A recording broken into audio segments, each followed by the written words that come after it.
Hey YouTube, Sam here. Well, we're working on the 01 Ford Escape.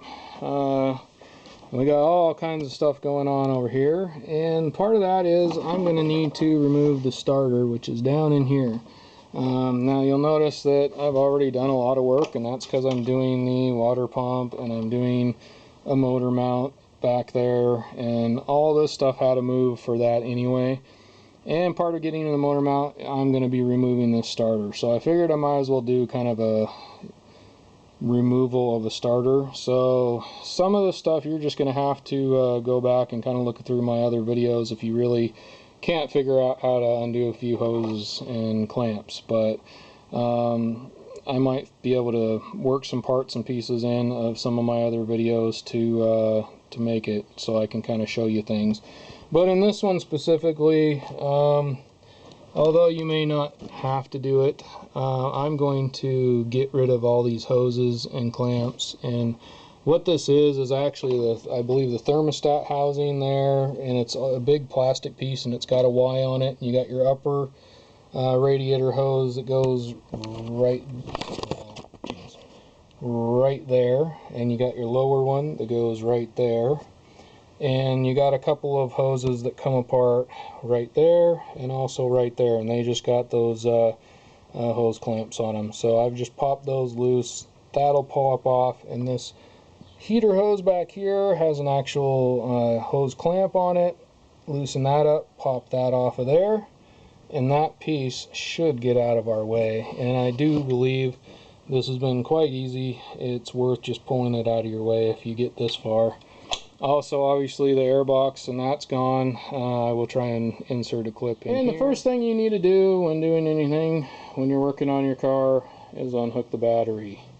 Really, all you need to do is unhook the negative, but honestly, I was doing something and the positive battery cable got in my way, and I unhooked that too.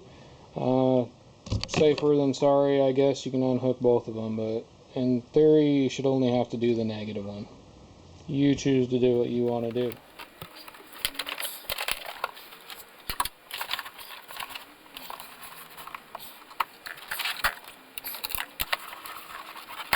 Also, it looks here like this is going to have to come off, and this just has kind of a clip that sticks onto this bolt. And these stupid things here that I inevitably end up breaking trying to get off. There we go. It actually came off fairly easy. Just push down on this little thing here and it pops right off. Okay, get all the crap out of your way. Actually, there's a little hose right here that hooked to the thermostat housing there. I popped that off. And right underneath that, there's a 13mm bolt on this side, and directly on the other side, down through here, there's another 13mm bolt. So all it takes to pop this off. On this side, it appears I'll be able to get to a couple of extensions and a ratchet, and I can pop this off. And that just comes out there. Put that in a safe place, don't lose it. There's this here.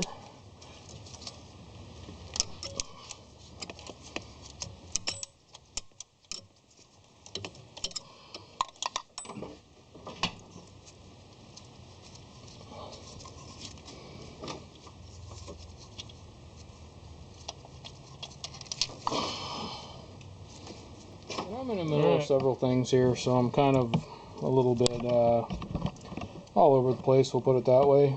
Something it does say actually in my book is that you will have to move these coolant lines. I don't know as you'd have to move all of them, but some of them you will. So in that case, you're going to have to drain the radiator and that kind of stuff. So you either need to watch my video on that when I'm doing the water pump. So go watch my water pump video where I put that in there.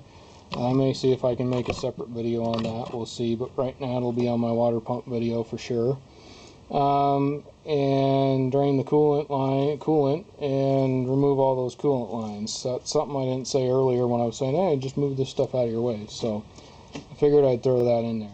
It appears the small one is a 10mm and the bigger one is a 13mm. I got that one loosened up.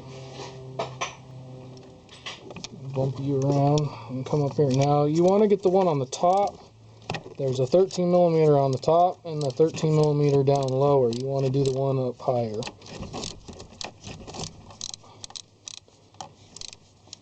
You shouldn't have to do the lower one, I don't believe, because that's kind of like a grounded to the body one, and it should stay.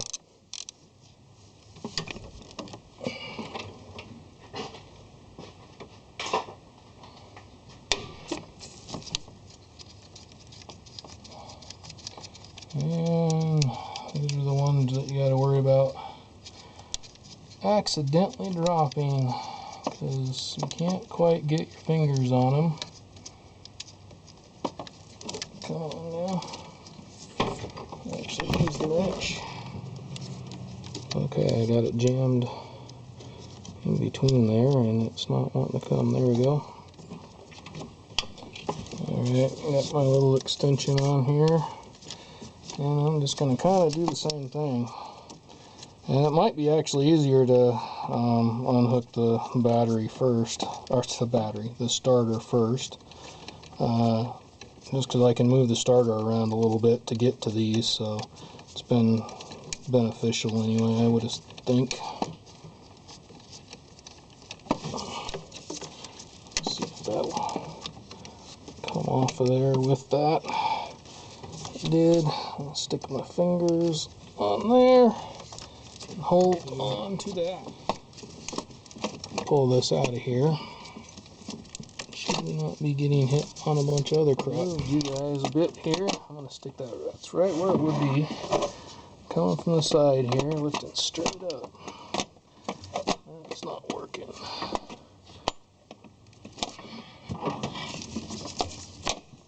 Move these wires out of the way here a little bit more. Holy mackerel. It's a big starter for a fairly small seeming motor. There we go. Definitely gonna have to turn it this direction to get it out of there. And then, actually, I think I'm gonna bring it forward and up through here. This hose right here really gets in the way, and I think it's a fuel line. Yep, it's a fuel line, and I really don't want to mess with it and crack it open here, so. And again, we're gonna make things work, and I'm gonna knock you around, and you're gonna not be able to see a thing because I had to move the light. So, there we go. I'm just kind of pulling it out backwards here.